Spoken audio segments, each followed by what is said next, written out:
Hey everyone, welcome to the Fargo 3D Printing Podcast today. John Schneider and Jake Clark today on the podcast. So we're going to talk about two things. First, we're going to talk about Adobe's new patented smoothing technology, smoothing technology, and then we're going to talk about some lenses that a company made out in, I think, San Francisco area. One of the people that made it, I don't even know if it's a company, but he's an artist, or they are an artist. Yeah.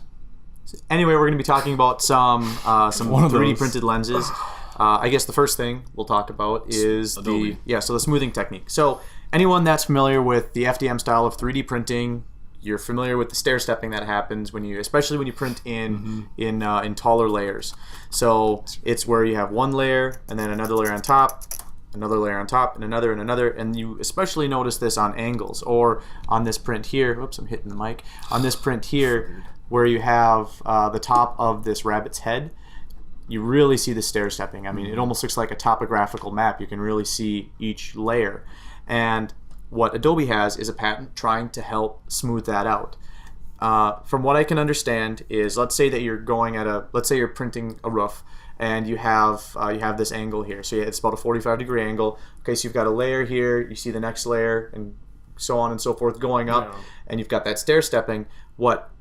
How I read this, and Jake, maybe you interpreted this differently, but how I read it is the smoothing, then when it's all done printing, is it will create a smoothing layer that pretty much goes along that top edge of going from the peak of the roof down to the eaves. Yeah, and I don't know if it's going to have to actually physically move the part so that it's perpendicular to the nozzle, or if not, I don't know if it's used for like the 5-axis CNC 3D printers or... Well, it seems like it would work really well, because I think what you're getting at is your nozzle or your extruder is going to end up hitting your print. Yeah. If you're trying to do this, if you have now let's say you had a CNC machine where you can actually tip your platform. So let's say you had your house, your angle was like this, you rotate the whole thing perpendicular to the nozzle. Then you can do that. And right. I was also reading that it would actually change the viscosity of the plastic. So if you look at, and so this is kind of an interesting two-sided thing. So if you look at plastic, it has a TG, which is its melt temperature, pretty much. Glass. Well, yeah, glass transition point, where it goes from a solid to a liquid. Yeah. So and a plastic like ABS never really truly turns liquid. It just becomes amorphous. So it doesn't have a set TG. Where PLA has a very definite point where it goes from solid, sort of soft solid, to liquid. It's why on some extruders you'll see PLA actually pooling on it, and it's as thin as water almost. Yeah. And so it'll actually change the viscosity of that plastic by changing the temperature. So the hotter it is in PLA, the more viscous it's going to be.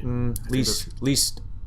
Less viscous? There you go. Viscous is the thickess. So if it's really viscous, it's going to be like molasses. If it's not viscous at all, it's going to be like rubbing alcohol. I always get them confused. Yeah. So anyway, it'll actually change the viscosity so that the plastic will actually come out more like water, so that it can actually smooth those surfaces over. I read that at one point, so it actually changed that. So when it's coming out, it doesn't really stay where you put it. It almost like it flows a little bit. It's so that it can mush out more. Okay. So that was one thing, and I think the other one was taking the nozzle and doing that. But there was another part in there farther down where it was actually, if you think of a curve.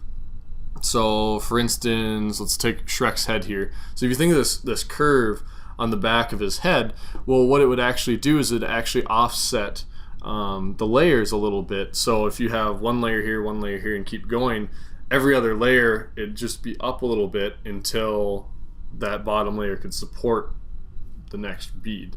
So it offset every other. So basically, if you're laying down, let's say you're laying down a completely solid flat layer, instead of having one bead and the other bead at the same level, or instead of having up just a little bit. So let's say you're looking at it almost like a fence. Yeah. So you have bead number 1 being your first picket layer in your fence. So so bead 1, bead 2, bead 3, bead 4, but it's only going to print beads 1, 3, 5, 7, 9 at first, and then your beads 2, 4, 6, 8 are going to be printed slightly higher up. Yes. How it would work is that your 1, 3, 5, and 7 would all be on the same layer. Okay. And then your 2 would be a little bit higher. Your 4 would be a little bit higher than your 2. Okay. And then your 6 would be a little bit higher than your 4. And then pretty much it would keep doing that until there'd be enough before that bead, the even bead would be completely above the other one, where the odd bead would have to come under and slide underneath. So then I'm guessing that it's extruding a different amount, because bead 2, since it's not much higher up than bead 1,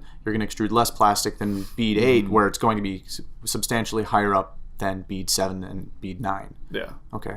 So it was really interesting. It's an ingenious way to do it, and I guess changing the viscosity also affects that. Help. Yeah, because then it can flow out a little bit more. Okay.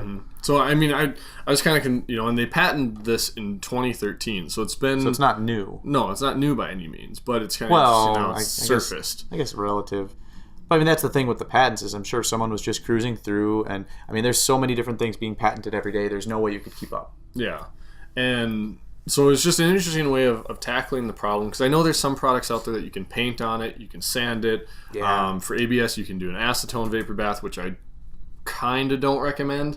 I've done it once, and it was kind of a homebrew way of doing it. Well, I don't recommend. The homebrew ways are dangerous ways. I mean, they are.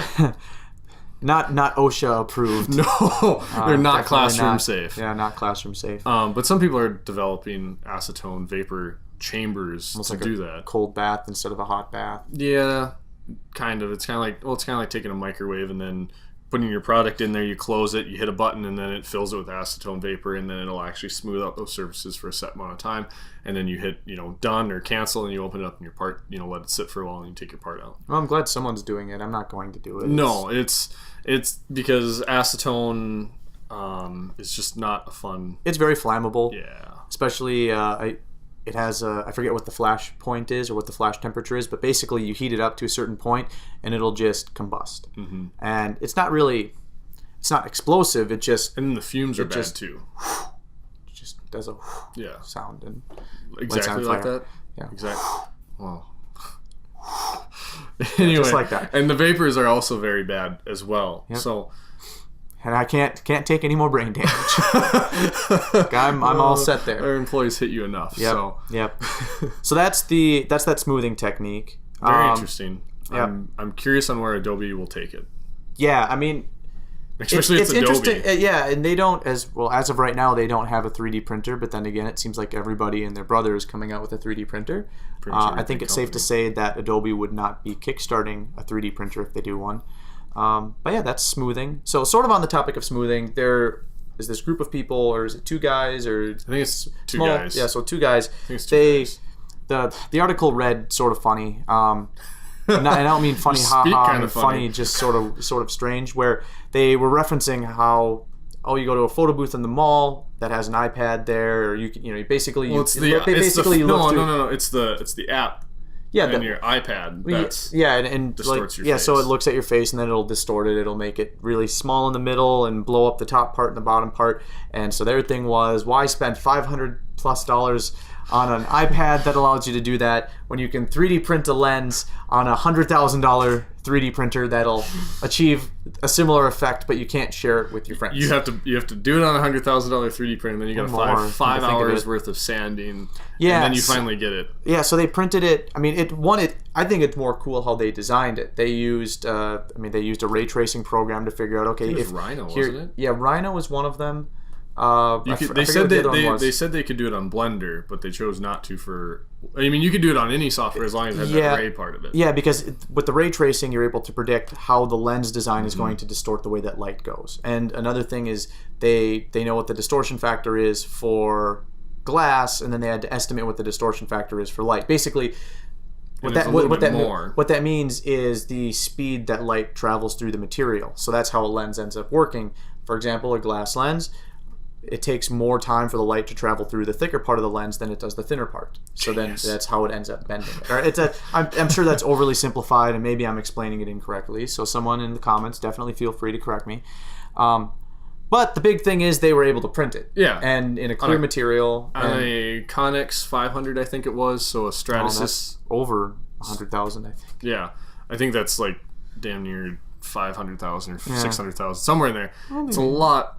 Anyway, they had to do it on Stratasys's VisiClear material, which is a transparent, so very specific material. And they said that the printing process was pretty easy. Just walk up, hit print, walk away. But they said the cleanup process was the worst part. They had to do 5 hours of sanding and smoothing, and that was the worst part of the whole process. Yeah, because I'm sure that you have a low grit that you start out with. Well, then you need to make sure that you're doing it evenly, and then you keep going smaller and smaller and smaller grit until you're, I don't even know how high of a grit they went up to, but I mean, you're trying to polish it so that you can see through it. So it's going to be a very high grit. Well, and it looked really, it looked exactly what you could do on your iPad with the photo booth or whatever the heck it was, whatever app that is. And I mean, it looked good. I mean, I think they definitely achieved what they set out to do. I'd rather just spend the $500 on an iPad, but $500 on an iPad isn't nearly as fun of a project as but $500 to do that. I mean, I think that was something that I used to do in high school. You get all around the Mac computer and you'd go to photo booth or whatever the app was, and you'd sit there and you'd distort your face, and that's what you had for computer class for half a day, was just playing around in something like that. So it's nothing that's exciting. I mean, it's cool that they could do it. I think one thing that would be really interesting is how. One thing that could come of this in my mind is how they went from, designing it is an interesting part, because now you could do some transparent 3D prints, and then, looking at the materials that are out there currently, on the higher end, but if there's somebody that can bring those materials onto the lower end that we could use on like the MakerBot or something, and then having a way to post-process that correctly so that, on a $5,000 or $10,000 machine on the desktop realm, you can actually go and print a transparent case cover. Or I think that's a lot more cool and a lot more practical than what they did. Yeah, and keep in mind, these were big lenses. I mean, they're big enough that you can hold them in front of your face. Yeah, so if all of a sudden you start looking at much smaller lenses, and I can't say I really know how current lenses are made for glasses, but I think that's more of almost like a CNC or a grinding type of. Well, I mean, your transparent plastic cases are just injection molded, and then it's a specific material with a specific additive in it to make it clear, because you actually have to add something to make it clear. That's why it's clear.